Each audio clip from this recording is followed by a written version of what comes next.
decided. We can control our thoughts.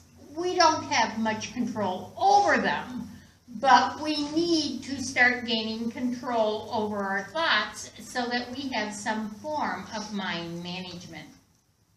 Naming things will demystify them. When I was a kid, teenager, Mom used to say to me, "So where are you going?" "Up." "Out."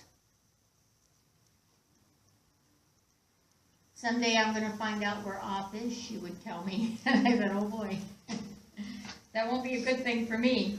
So we mystify by keeping people in the dark. You have to remember, sacred teachings are not mystical. They appear mystical because we may not know much about them, but as you grow and as you gain understanding, these teachings come to light. So you just have to keep moving forward, and if somebody tries to make something real mystifying to you, my suggestion would be run. Because these teachings are clear-cut teachings that require your full attention and probably will take a lifetime to do. When the pain is no longer necessary, the healing will start. When Jesus went to heal the man that was a quadriplegic, he wanted to be put in the bubbling water. And Jesus says, "Well, you know, I want to talk to you about this. Now, you understand that if I heal you, nobody's going to go to McDonald's for you and get you lunch. Nobody's going to give you any money because they feel bad for you. Your illness has brought you great power. So are you willing to give up that power and lead a healthy life?" And we have to remember that when we're dealing with people that are sick. The sick one will rule the family. So they have great power. And we have to make choices based on all of that scenario. And when we do for other people what they should be doing for themselves, we both stay stuck. When you were little, your mom taught you how to tie your shoes. When you got big, she did not tie your shoes anymore for you because you had learned to tie your shoes. Remember, you say, "Mom, tie my shoe. Come on, tie my shoe." No, you know how to do that. You tie your shoe yourself. Because if she would do it for you, you both get stuck. The same goes for when we see our kids in terrible, terrible situations. You know, they have to get themselves out. All we can do is make a suggestion, but we cannot do it for them, or they'll put themselves right back in a similar situation down the road. A productive life is not an accident. We are not productive by accident. We work at being productive. We get up in the morning, every morning, we clean ourselves up, we get ourselves to our job, we do whatever it is we do. We do this on purpose. Your life being productive is on purpose. And never, ever forget, successful people are simply problem solvers. If you have problems with your car, and you come to me to find out what's wrong with it, because, after all, I'm supposed to have all the answers, right? I'm going to tell you to take it to a mechanic, because if I'm going to try to figure out what's wrong with it, I'm going to open up the hood and look for the on-off switch. That is what I'm going to do. So, successful people are problem solvers.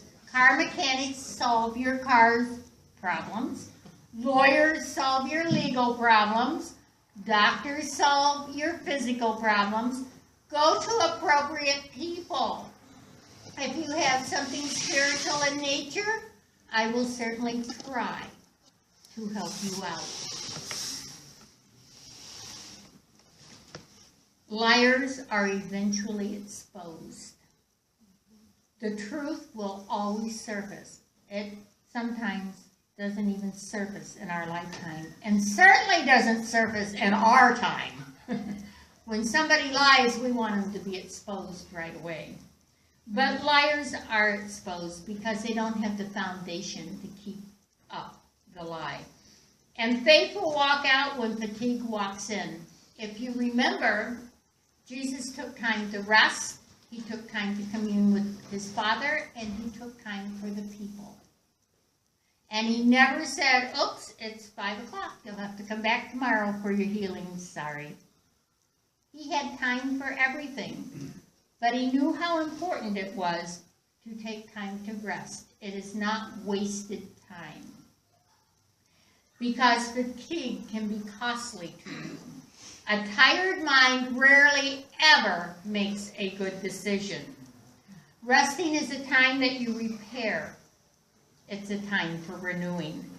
And in Genesis, it tells us it helps to release your potential. Rebuilding yourself will require your attention. Relationships either nurture you or they weaken you from the inside. If you're in a relationship and you don't feel good about yourself or you don't feel in command of yourself, you might want to re-examine that relationship that you're involved in. If it weakens you, you may want to make a decision how you're going to gain your strength. Jesus did not strive to look good. He did not go out there and say, okay, everybody, look at me. I'm getting ready to heal the blind and raise the dead. He didn't say that. Jesus just was good. He went along doing his business like he does daily. He did not do grandiose things to make himself look good. He never struggled to have a good reputation, but he had character. Jesus knew what it was to come from a questionable background. And he had good character to carry him through. People will fight the things that they don't understand. Live your life so that people can understand who you are. If they ask you a question, don't give them a college answer. I had a colonoscopy a few years back, and the doctor called me up. And he says, well, Mahala. And he started using all these terms. I didn't know if I should join the crematory society, if I was okay, or if I needed to rush right back to the hospital because I needed to be fixed. I didn't have a clue to what he was talking about. So finally I said to him, I said, Doctor, I don't understand what these words mean that you're using. What's my prognosis here? What do you want me to do? And of course I was fine. But he couldn't communicate that with me without trying to be all technical.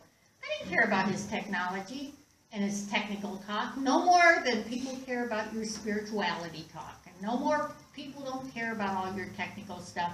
You communicate with people so that they understand you. And all the pictures of Jesus, you see him kneeling. He doesn't look down like this at the children. He kneels so that he's at eye level with them.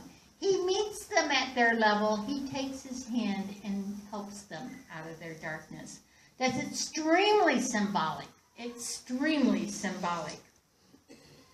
The mind will resent the things it cannot master. Jesus never begged anyone to believe him. He had integrity, and he knew that integrity could not be proven.